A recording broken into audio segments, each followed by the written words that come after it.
Hey everyone, Naturally back here again with another video. Today we're doing something that I've never done before, which is a reaction video. I'm sorry if it's a little loud, my neighbors just do a little work. But I noticed that this video had over 1,000 views and I haven't watched it since I posted it, so I wanted to just see what everyone was loving so much. So let's get right into it. But before we do, make sure that you subscribe to my channel, and if you don't already, make sure that you follow me on YouTube, Instagram, and just so you all know, I have a blog coming out soon, so make sure that you look out for that as well. Alright, let's get into it. Hey everyone, thanks for tuning back in with me, Naturally Ai, aka Aisha, and today we are talking about training our curls. If you think that you're doing everything that you should be doing as far as the natural world is concerned, and you don't feel like you're seeing the curls that you should be seeing, or they're not as fleeky as you think that they could be, there's probably a few reasons for that, so if it applies to you, stick around. Sometimes I find myself talking with other naturals and they'll tell me that they have stopped chemically processing their hair, but they just aren't seeing the results that they think that they should be seeing. And the first thing that I'm gonna ask you is, what are you putting on your hair? I know that from my own experience, I was raised using lighter products that really didn't fit my hair texture or my hair type, and that really stopped the curls from coming through once I was done transitioning. So I knew that I had to change up my products. So that's my first recommendation, is just look at what you're using, and chances are the products that you were raised with, that you grew up on, aren't heavy enough for what you're working with now. That is so absolutely true. You need to, number one, look at the products that you're using. If you're using Cantu or Shea Moisture or anything really that you can buy in Target or Walmart, it's probably not good for you. Why? Because it's at a lower price point, and those companies make more money by selling more products, but they make more money by cutting costs by using lesser quality ingredients. So I would definitely recommend staying away from those if you can before you find something that you do like, but knowing how effective your products are is number one. Number two, I'm gonna ask you, how often do you moisturize? Because not only is moisturizing important, but you have to consistently be moisturized. You have to moisturize. I moisturize depending on the style, but I'll moisturize anywhere from every day to every 3 days to once a week even. If I'm wearing a wash and go, I'll only oil, which I don't really consider moisturizing, but that's up for debate. So that really depends. So I'll ask you what you're using to moisturize and how often you're doing it. If you feel like, and we can agree that you're using the right products and using them the way that you should be using, but we discuss heat styling and you find out that you're still heat styling, that's probably what's doing it for you.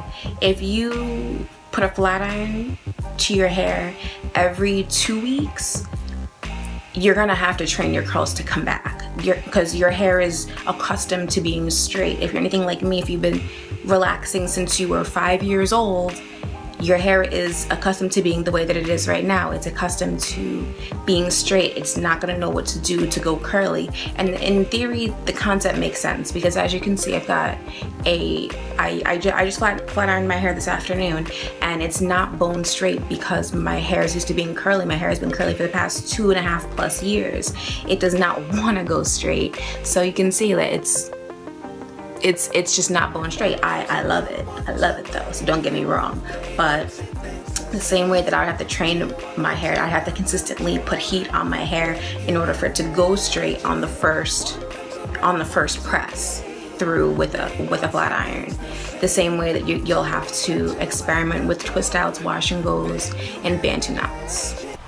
You definitely do need to moisturize consistently and have a regimen for moisturizing, but I definitely found out that if I turn the heat up way too high, I can get that straight pass through on my hair, so let me just correct myself on that. But training your curls is all about literally encouraging the curls to learn how to form, to come back. If, like I said, if you have been heat styling for X amount of years and now you're ready to go curly, you might be ready, but your hair isn't. Like, you have to use products that are going to encourage the curls to come through. Also, for those that may follow me on Instagram, you might know, or if you saw the video here on YouTube, I do have a little bit of heat damage.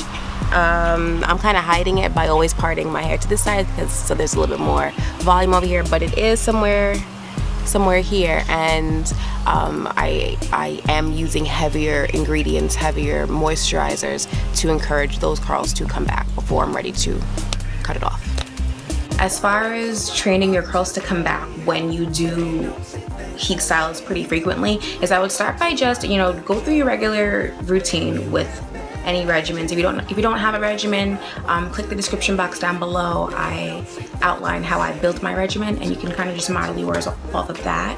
But if you have one and you're doing what you're supposed to be doing, but you still like to use your heat, I would definitely suggest blowing out your hair, flat ironing your hair, and then put twists in, and just get accustomed to seeing your hair curls, because I know that for me it took me a while to get accustomed to the curly look. I was used to this for so long that I didn't like it at first, but once you get accustomed to it, by the time that you've accustomed to seeing yourself with curly hair, your hair has adjusted to being curly. At least that's what I found.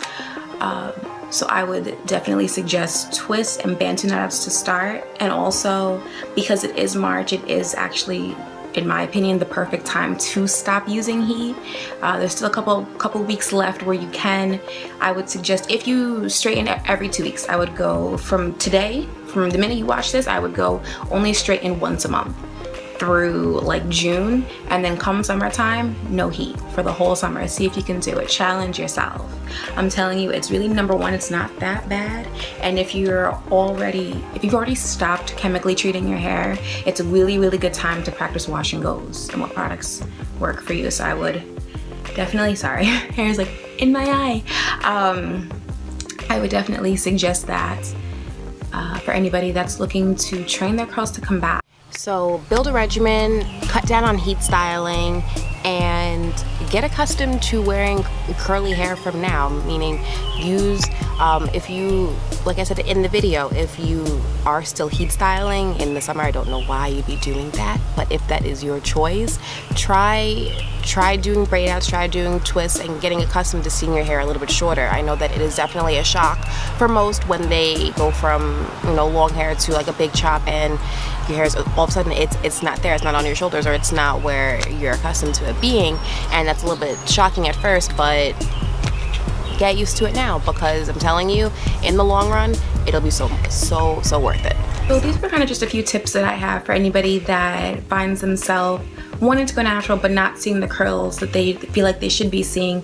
Again, I would just review the products that you're using, make sure that you're using them consistently, and last but not least, probably the most important, is if you are using heat, cut it down, and then eventually cut it out all together. Thanks for tuning in for my few tips on if you're not seeing the curls that you feel like you should. Hopefully these tips were able to help you to bring to light some new things that you can try to generate healthier curls. Let me know if they work out for you. Make sure that you follow me on Instagram at naturally. Make sure that you subscribe to me right here on YouTube, as well as check out some of my other videos, some other good stuff that I got going on. Otherwise, until next week, stay blessed and unstressed. So that was my first video on how to train your curls. I'm definitely gonna update it and tweak it just a little bit, but it was solid. I mean, like, if you're transitioning, or if you're coming from relaxed or damaged hair going to natural, these are definitely some tips that you would want to keep in mind. You want to make sure that you're cutting down on your heat styling, cut it out completely if you can. Look over the products that you're using, protective styling, all that stuff. Until next time, guys, I think that's it. Stay blessed and unstressed.